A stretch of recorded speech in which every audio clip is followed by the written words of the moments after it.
मध्य प्रदेश के मुख्यमंत्री शिवराज सिंह चौहान इस समय मेरे साथ हैं। बहुत स्वागत है शिवराज जी आपका। ये बताइए कि बाकी राज्य तो एक तरफ रहे, वहां पर उन लोगों ने अपनी लड़ाई जारी रखी थी और थोड़ी थोड़ी तैयारियां चल रही थी। आपने तो कमान संभाली और आपके सामने इतनी बड़ी महामारी।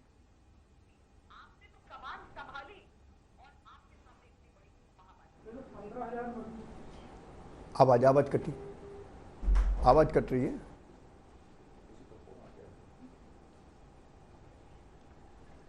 श्वेता जी आपकी आवाज बीच में कट गई प्लीज। अच्छा, मैं फिर भी आधी बात आपकी सुनी, उसी का मैं उत्तर दे रहा हूं कि मैं 23 तारीख की रात को 9 बजे जी 23 तारीख की रात को 9 बजे मैंने मुख्यमंत्री पद की शपथ ग्रहण की। तब तक कोरोना मध्य प्रदेश में दस्तक दे चुका था और इंदौर जैसे शहरों में फैल गया था। पॉजिटिव केसेस जबलपुर में भी थे, भोपाल में भी थे और इसलिए आते ही 10 बजे सबसे पहले मैंने कोरोना को नियंत्रित करने के लिए पहली बैठक का आयोजन किया।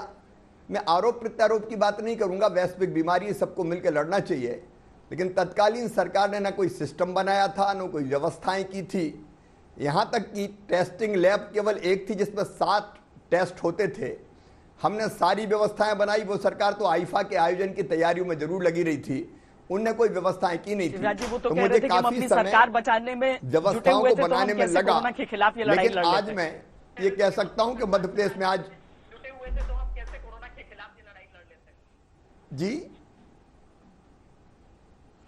कमलनाथ सरकार की तरफ से तो ये भी कहा गया था कि वो तो सरकार बचाने में भी अपनी जुटे हुए थे, तो वो क्या करते आगे? कमलनाथ सरकार की तरफ से तो ये भी कहा गया था कि वो तो सरकार बचाने में भी अपनी जुटे हुए थे, तो वो क्या करते आगे? देखिए, मुख्यमंत्री होता है, जिस क्षण तक वो पद पर है अपने दायित्व का निर्वाह करना चाहिए।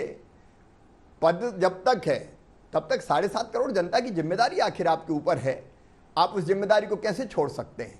लेकिन मैं कह रहा हूं कि आज मैं कह सकता हूं कि मध्य प्रदेश में हमने जो व्यवस्थाएं की, उन व्यवस्थाओं के कारण आज कोरोना को बहुत कुछ नियंत्रित करने की स्थिति है। इंदौर में भी अब पॉजिटिव केस की संख्या आना काफ़ी कम हुई है। भोपाल, इंदौर और बाकी जगह से भी अब स्वस्थ होकर लोग घर जा रहे हैं।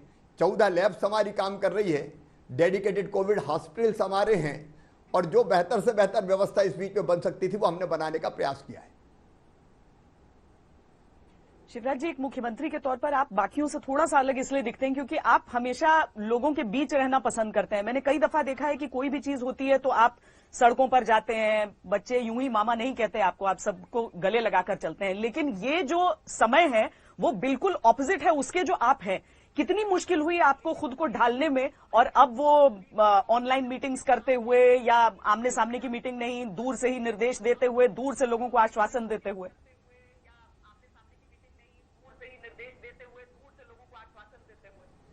श्वेता जी, सच बताऊं तो इतनी मुश्किल से मैंने अपने आप को रोका, क्योंकि मेरी अंतरात्मा मुझसे कहती थी चलो इंदौर में जनता से मिलें, वहां कैसे ठीक हो सकती है स्थितियां, इस पर बात करें, उज्जैन चलें। लेकिन लॉकडाउन मुझे अनुमति नहीं देता था।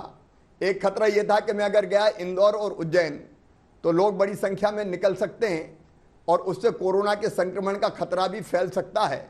और इसलिए अपने आप को मैंने नियंत्रित किया, मन पर काबू पाया और सारी व्यवस्थाएं हमने वीडियो कॉन्फ्रेंसिंग के जरिए बनाई। हमने इंदौर में भी अगर बात की तो वीडियो कॉन्फ्रेंसिंग के जरिए वहां के जनप्रतिनिधियों से, वहां के धर्मगुरुओं से, प्रमुख नागरिकों से, डॉक्टर्स से, बुद्धिजीवियों से, प्रशासन से, और यहीं बैठ के हमने निर्देश देने का काम किया। ये बात सच है कि मैं तो एक दिन में 25-25 हजार लोगों से हाथ मिलाता था, गले लगाता था, क्योंकि मैं मानता था कि मैं उनका सेवक हूं। लेकिन कोरोना ने हमको सिखा दिया कि अब लाइफ स्टाइल भी हमको बदलनी पड़ेगी, काम करने के तौर तरीके भी हमको बदलने पड़ेंगे, और इसलिए बदले हुए तौर तरीकों के साथ आज मैं काम कर रहा हूं।